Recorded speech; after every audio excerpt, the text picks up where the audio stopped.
Everybody, it's Alexander Dahl again with Manifest Vitality. For this video, again, I have an interview that I'm going to share, so I won't waste much time, and we'll get straight into it. Alright, so I'm on the phone here with Josh Danderand. He's another one of the Minneapolis musicians that reached out to me about my interview project, and I'm going to go ahead and let him introduce himself. Hey, this is Josh Danderand. I am in a band called the Moonlight Community. When we perform live, I am the bass player, but I am also one of the 4 songwriters that we have. I'm also a music teacher. I teach K-12 music at the Fond du Lac Ojibwe School, and I'm also an adjunct music professor at the Fond du Lac Tribal Community College. So all day, every day is music for me. Wow, very cool. So kind of give me some steps that you found like in your early developmental period that kind of led you to realize that music was the pathway that you wanted your life to take.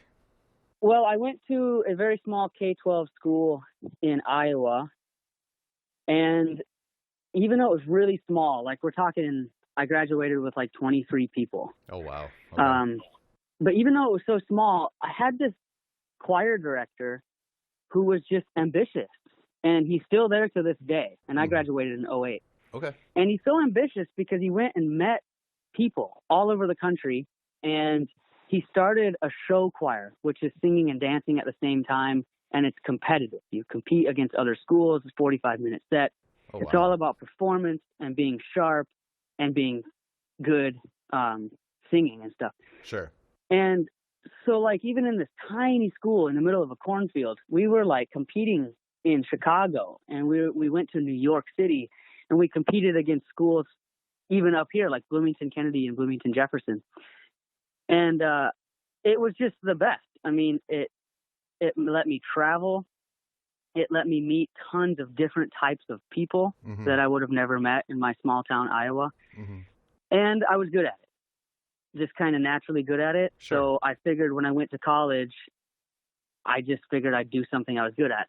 The funny thing is, though, when I went to college, the whole time I was also in band. I played clarinet and bass guitar. Okay. And when I went to college, I decided to go instrumental music instead of vocal. But in the end, it didn't matter because now I teach K-12, so I teach everything. Sure. So you mentioned that you participated in concert band. Did you do any marching band? No, our school didn't have marching band because we're so small. Okay. I suppose 26 people getting out there isn't much of a marching band. Yeah, and even if all class, of them play instruments, right. Of course. But we had pep band, and pep band was amazing. We played for football and basketball. I played bass guitar for pep band, and it was super fun. We just never marched. Okay, sure. Yeah, that's cool. That's very cool. So then you kind of went into your college years. How did actually going to school for music and then also pursuing music like as a personal endeavor, what was the balance of that like? Well, I went my first year to college, and I was just going to be a music teacher because I figured I'm good at music. What can I do to get a job in it? And it's like teaching is the safest route. But I was in jazz band that first year at college where I met some other guys who wanted to start a band. So I joined that band, and by the end of the school year, we ended up not going back to school. Like, we finished that year, and then we didn't go back for 3 years. Oh, wow. Okay. And that's not the band I'm in now, but that was the band I was in. And as crazy as it sounds, a year after we quit school, we actually got signed to a record label, Dirtbag Records out of San Diego. Okay. And we had an opportunity to, like, go far. Like, we had a 2-year contract, and then we decide if they shop us up to the Warner Music Group or if they cut us. Sure. Well, 1 year into the contract, our lead singer quit, and then right after that, our guitar player quit. Our drummer kind of stuck around, but I basically quit. Keyboard player quit. And then it was just me and my best friend, Matt. Okay. And we didn't know what to do because 3 years of our lives have now just ended. Sure. And we're kind of like young adults.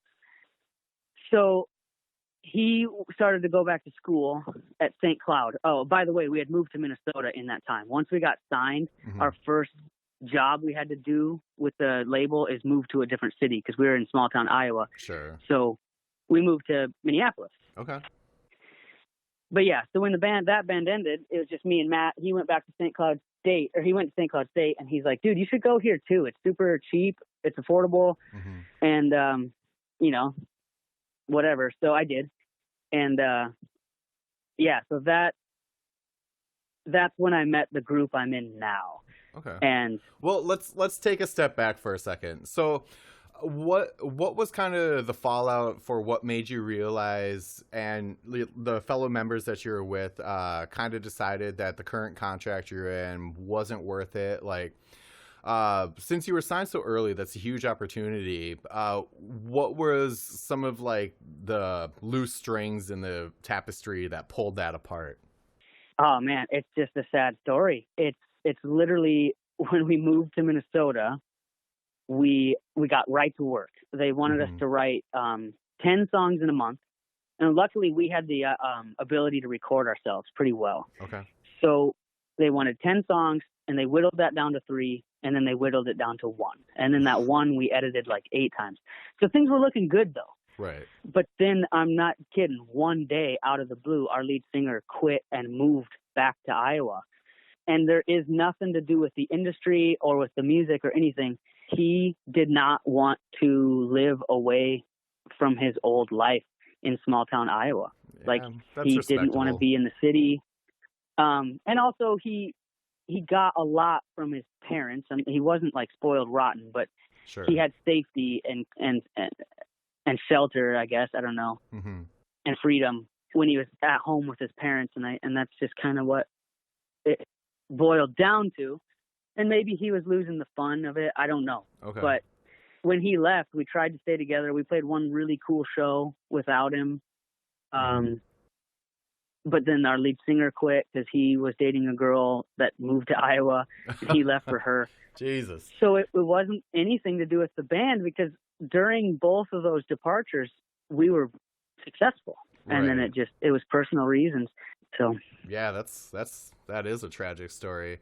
And how did the label take it once, you know, you had to obviously inform them that it wasn't going to happen?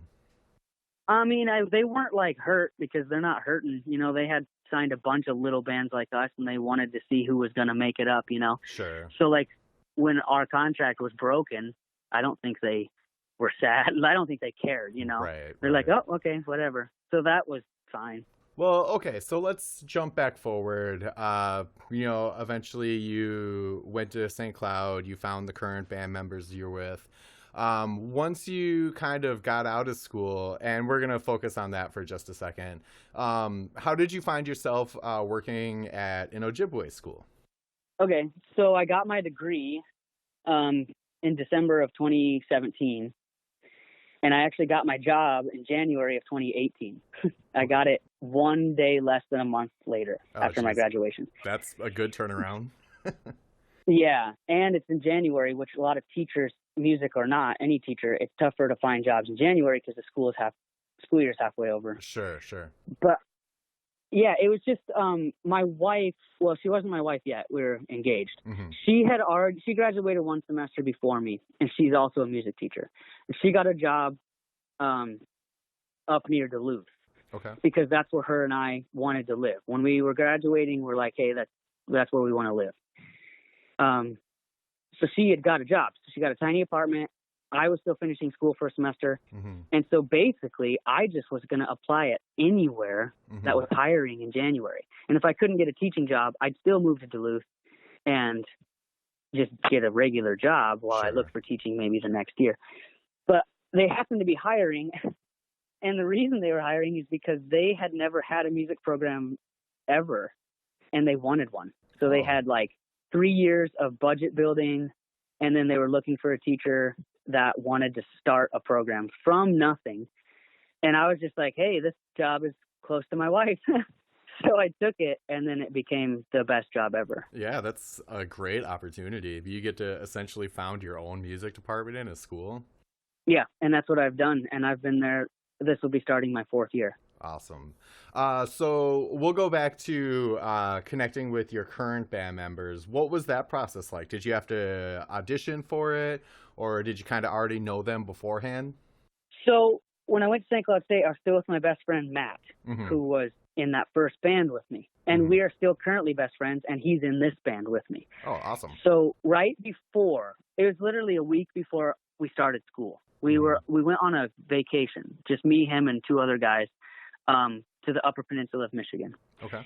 And Matt really wanted to make music with me again, but I had just told him no for like a year because I was really heartbroken after that band broke up. Sure. Because I thought that was my life. And then going back to college at the time seemed like not a failure, but like that's not what I wanted anymore. Mm-hmm. It just seemed like it was plan B and I had to live plan B. And he's like, dude, let's make a band. Let's do it. I said, all right, let's do it. Cause he's been asking me forever and he still has this drive to be in the band. So basically me and him started it. We named the band immediately that same night on vacation without even having band members or a vision or anything. But we had a band name and a goal. So when I went to school that next week, I went for music education. So like all of the people that I was meeting and becoming great friends with were also music majors. And so I just I didn't even really audition people. I just met people and found their talent and then asked them if they want to be in a band.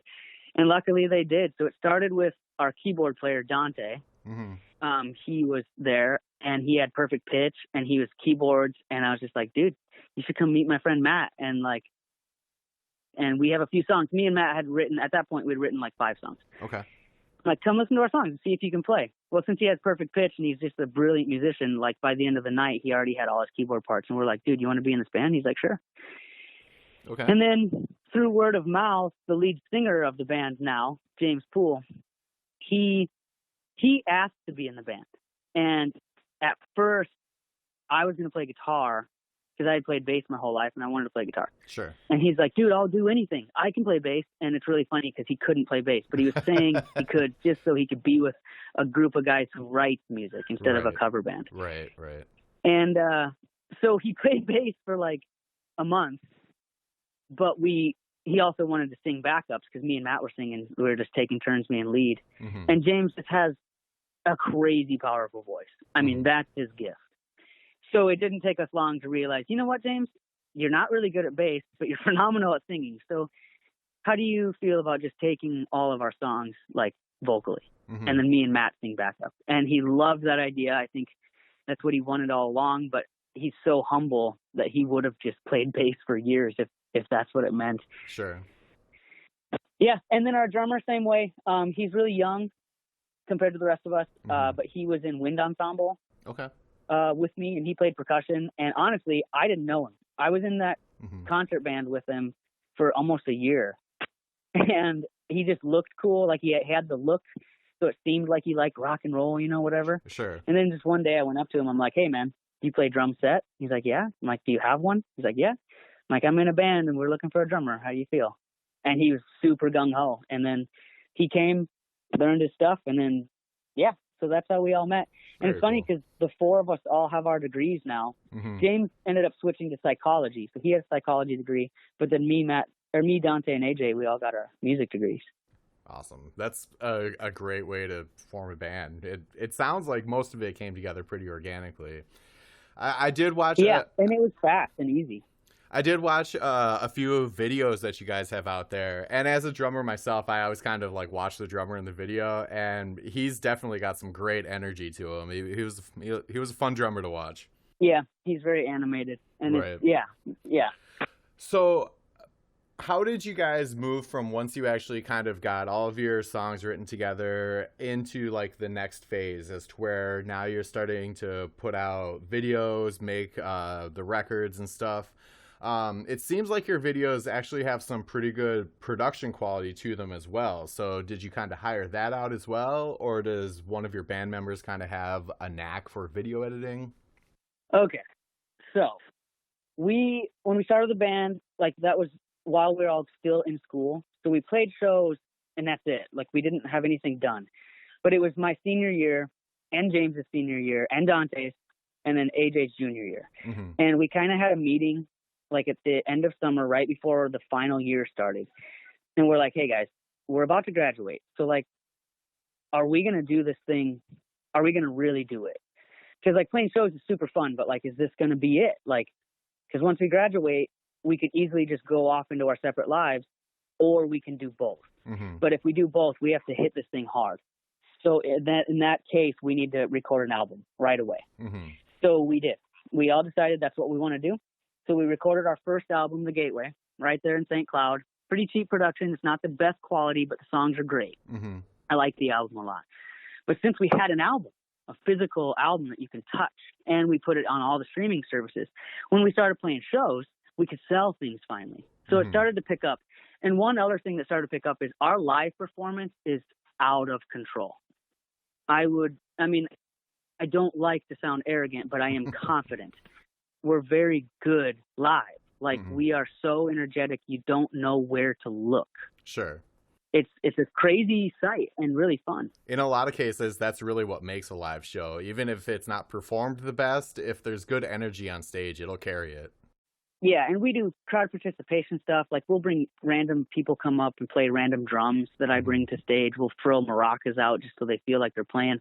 We'll have people just come up and sing because it's more about this community, like the name Moonlight Community. Right. It's more about that than being perfect because we believe in our talents and we believe we sound great and we're very tight. So we can't accomplish this without being tight. But since we've accomplished being tight, now it's time to add more fun to the viewers. Right. And then that worked for 2 years.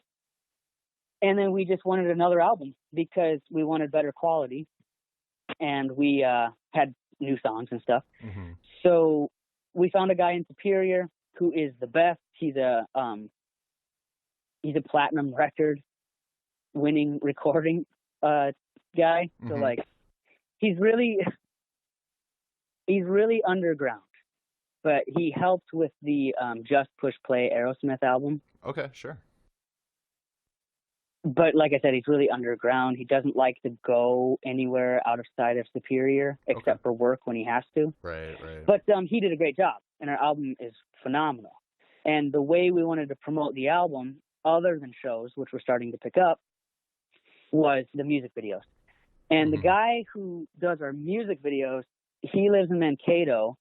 But we met him because with our live performance success, or small success, we got invited to play at the Project Earth Music Festival last July. Okay. Or last June. Sure. And we met a lot of cool artists. And one of the artists we really liked is Lucid Llama. And we became really close friends with him, and we really liked his music videos. And out of pure coincidence, the guy who records our music videos, Austin Swain, he contacted us and said, hey guys, I make videos for Lucid Llama, and he said that you guys would be fun to work with. Let's work together. So it's crazy because we were going to reach out to him anyway because we liked Lucid's videos. Right. But he reached out to us because he heard from Lucid that we're a fun group of guys. So yeah, so we got Austin Swain. He did our first video, and we're like, dude, this guy rocks. And then he did our second video, which was Save Yourself. And then we're like, oh my gosh, this guy's like, not only is he cool, like he's like the best, like really good at what he does. Sure. So now he's just our guy. And then we recorded Stars, and we have plans for at least 2 more videos with this album, and they'll all be with Austin Swain. I think Austin will be our guy forever. Awesome. if he's wanting to be. Very cool. So as we kind of reach onto the 20-minute mark, this is typically where I kind of try to kind of wrap it up because I like to shoot for like a 25 minute just so it doesn't like go too far. Sure. So basically what I want to do is I want to give you the opportunity to put out all of your plugs, any social media or websites or anything that you want anybody to take a listen to or watch. And then I always like to get like the last word from the person I'm interviewing. So basically just a message that you want to resonate with. Okay. First stop is the moonlightcommunity.com. Moonlightcommunity.com. Because that can take you everywhere. And it's a really good website, has all of our information, and then it has all the links to everywhere. Facebook, YouTube, Instagram, all those social media sites.